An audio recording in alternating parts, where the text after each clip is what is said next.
YouTube, Electric Adventures here with another package in the mail. A little bit bigger one and a little bit different type of thing.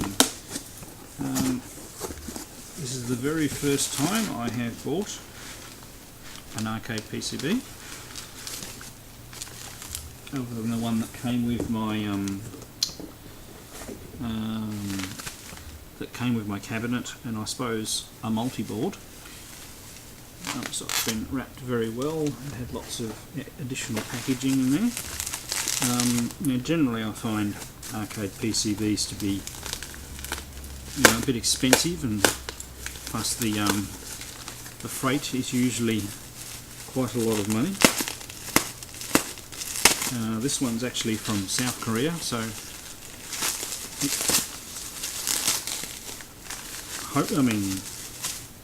it doesn't really matter if it's not a non-pirate board for me, because I'm not fanatic about collecting these. Any particular thing. It's just nice to have one of the games that I used to play heaps in the arcade. Now it's obviously a game I used to play back in the day, but it's more from the later part of my arcade playing time rather than back in the early 80s, so it's not an early 80s one, so I've been very careful. Right, now not that you're going to be able to tell because there's no particular writing, but here's the PCB. I'll hold it up close so the experts, of people out there who know these things, might be able to tell whether it's an original or a clone board, but it is actually the original Raiden.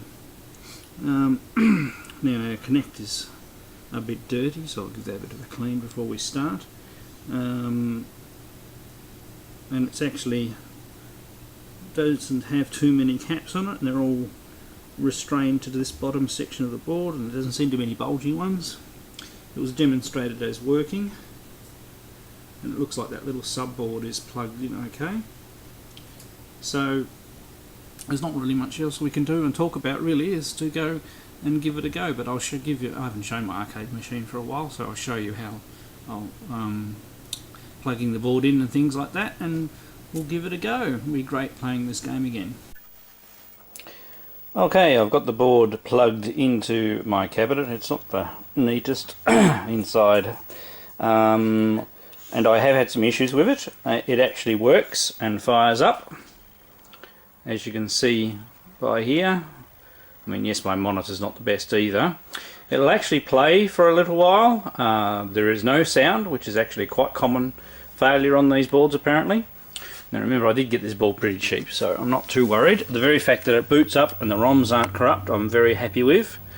Now my cabinet did not have the negative 5 volts. I mean, it actually worked before then, so one of the first things I tried was attaching a 5 volt wire, so I'll just put a temporary one in there like that. Now, I'll just turn this off because I know this gets hot rather quickly. Now our issue is, and hopefully you'll be able to see the discoloration. It only got a little bit warm in that period of time, and I've got the volume turned all the way down. If I turn it all the way up, I maybe get a little bit of crackling. So this component here, as you can see, has got discoloration. It's labelled, oops, too far, HB41. I'll get the schematic out. Now I can't see any, I'm not very good at spotting bulges and capacitors, but I take it I'm going to have to replace all of these capacitors here. If anybody give me any pointers. Now this component here is overheating, and I take it I've got to replace it. I'm not 100% too sure what it is. I'll have to look on the schematic, and if anybody out there can give us some advice on what else I should try replacing. Now, I mean, I've had a look on the other side and I can't see any scratched or broken traces. So I think potentially we're all good there. It might just be the, some of the capacitors in the sound area, and this particular chip here has been damaged, or because the capacitor is no good, gets overheated. and whether or not I should replace it. So really stoked to get a Raiden PCB, and for so cheap as well. The ROMs are okay, it does play, just that that chip overheats, so I need to work, do a little bit of work and I'll have a working PCB. So yeah, anybody out there who's got some advice, I'd prefer before I start randomly replacing components, to perhaps somebody out there who's done this or has some suggestions, would be appreciated. Alright, thank you to all my subscribers, thanks for watching, and I'll catch you all later.